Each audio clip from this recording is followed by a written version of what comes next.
저는 라오스 목장의 목원 신미정입니다.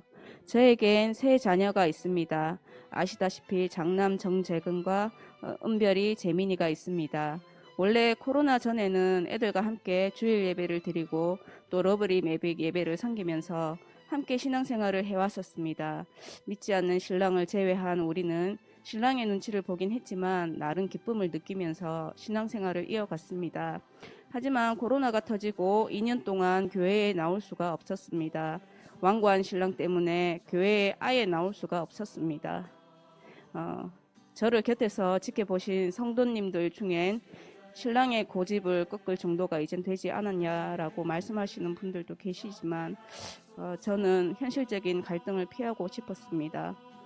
저의 신랑은 참 성격이 독특한 사람입니다.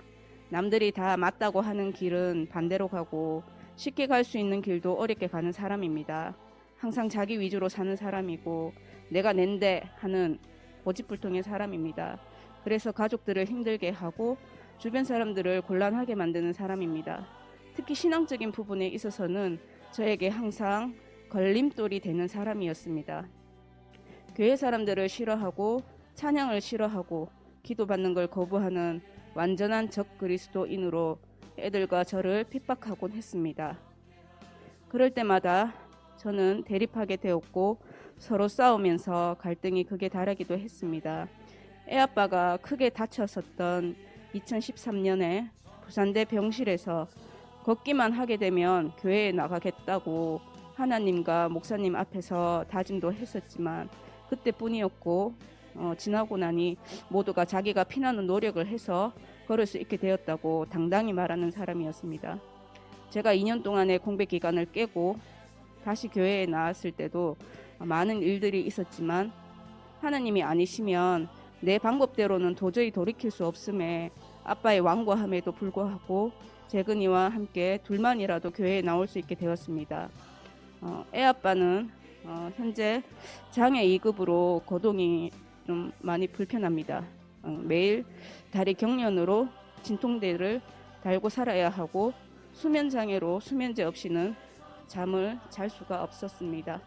그 외에도 배변장애, 또 비뇨장애 등 하루에 복용해야 하는 많은 알약들을 매일매일 먹어야 합니다.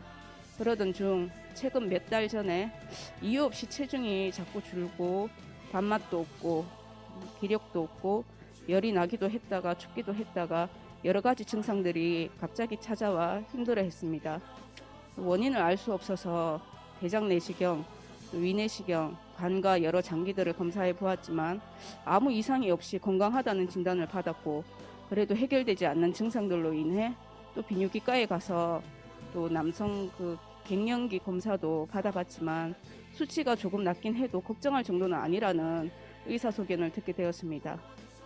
본인 혼자 고민하면서 매일 유튜브로 하루 종일 검색하고 시청하면서 본인이 이제 생각하기에는 우울증인 것 같다고 정신과에 가봐야겠다고 저를 조르기 시작했습니다. 근데 그 우울증 초기 진단은 받긴 받았었거든요. 그래서 저는 나지막한 목소리로 나는 답을 알고 있는데 쉽게 갈 수 있는 길을 왜 저리 어렵게 가냐면서 이렇게 혼잣말로 이렇게 하니까 옆에서 그게 무슨 말이냐면서 이제 묻기에 목사님께 기도 좀 받고 교회에 나가 보자고 이렇게 말했습니다. 그랬더니 신랑이 미쳤냐면서 대도 안 한 소리 하지도 말하면서 불같이 화를 냈습니다. 그 무렵 저는 또 이제 목장 식구들께 이제 함께 기도 요청하고 신랑의 마음문을 열 수 있도록 기도했었고 목사님 이제 설교 말씀대로 신랑에게 제가 이제 선포를 했습니다. 나는 나대로 이제 내 방식대로 기도할 테니 이제 막지 마라. 내가 기도할게라고 이렇게 했더니 완강하게 거부할 줄 알았던 신랑은 포기한 듯 눈을 탁 감으면서 짧게 해라 이러면서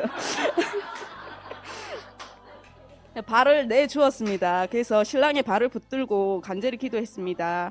주님, 재근 아빠가 마음문을 열 수 있도록 만져주시옵고 하나님의 치유하심과 회복하심을 경험하고 믿어지는 마음이 생기도록 역사하여 주옵소서 이렇게 기도했습니다. 그러자 조금씩 나아짐을 느끼게 되었고 네, 그다음에 그것이 하나님의 일하심을 알지만 그래도 이렇게 아빠는 이제 거부하는 신랑이었습니다. 지난 주일에 또 목자 목녀님이 이제 신방이 있었습니다. 예정된 만남이 아니어서 두 분도 많이 긴장하시고 기도하시고 이렇게 오셨는데 저와 애들도 이제 조마조마했습니다. 하지만 이제 다행히 문전박대는 하지 않고 함께 나가를 이제 즐기면서 이제 이 얘기도 나누었습니다. 참으로 감사했습니다. 그래서 이제 목녀님이 이제 한 달에 한 번이라도 이제 교류를 하면 이제 방문하겠다고 이렇게 말씀하셨는데, 근데 또 거기에 또 그러겠다고 이렇게 또 대답을 저희는 들을 수 있었고, 저와 이제 목자 목녀님이 막 함께 막 기뻐하며 막 그렇게 했습니다. 근데 이제 그 다음 날 사건이 이제 바로 생겼는데, 운동 삼아서 이제 자전거를 타다가 넘어지면서 이렇게 좀 굴러가지고 타박상도 있고 팔꿈치 있는데 골절을 입게 되었습니다. 저는 다시 이제 가슴이 철렁했고 그날 하루 종일 병원을 또 들락날락 거렸습니다. 또다시 하나님께 불평하는 신랑은 왜 이리 되는 일이 없노? 왜 나는 일이 안 풀리냐며 투덜대기 시작했습니다. 예. 그리고 의기소침해지면서 내가 너무 바보 같고 한심하다며 자책하는 신랑이었습니다. 그래서 제가 옆에서 머리가 안 다친 것만으로도 감사하고 다리가 안 다쳐서 걸을 수 있음에도 감사하다고, 당신 잘못이 아니고 당신 탓이 아니라면서 위로를 건넸습니다. 그랬더니 이제 다음날 이제 또 이제 그 다음날 되었는데 하루 자고 나니까 또 오전에 이제 신기하게도 이제 다친 팔이 안 아프고 팔이 올라간다고 막 이러면서 컨디션도 많이 좋아졌다면서 이 상태라면 이제 수술을 안 해도 되겠다고 신랑이 이야기했습니다.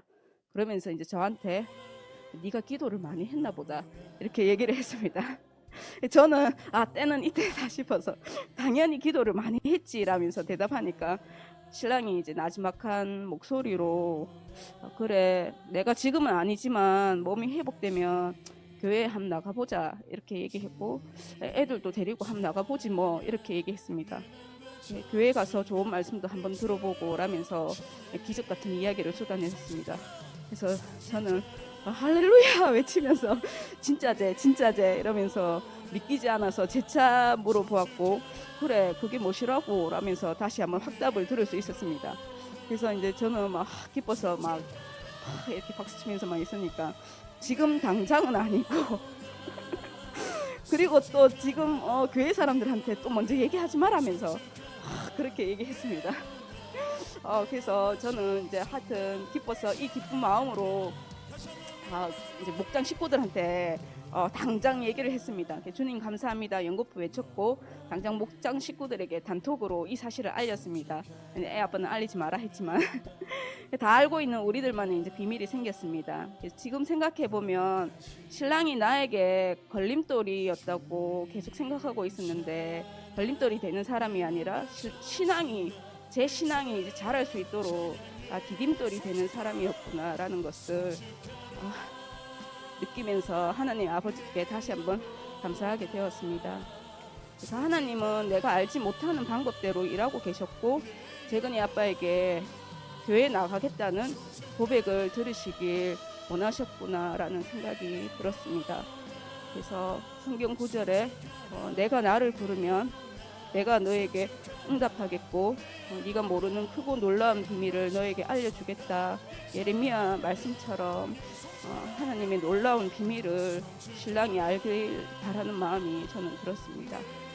그래서 아직까지 갈 길이 멀지만 이번에 이제 선포한 고백이 결실을 맺도록 목장 식구들과 함께 기도를 계속 지금 이어가고 있습니다. 성도님들도 생각이 나시면 한 번씩 기도를 해주시면은 감사하겠습니다. 그리고 내일 이제 그 수술을 할지 안 할지 결정을 하게 되는데 일단 어떤 방향이든 좋은 치료를 받을 수 있도록 기도 부탁드리겠습니다. 감사합니다.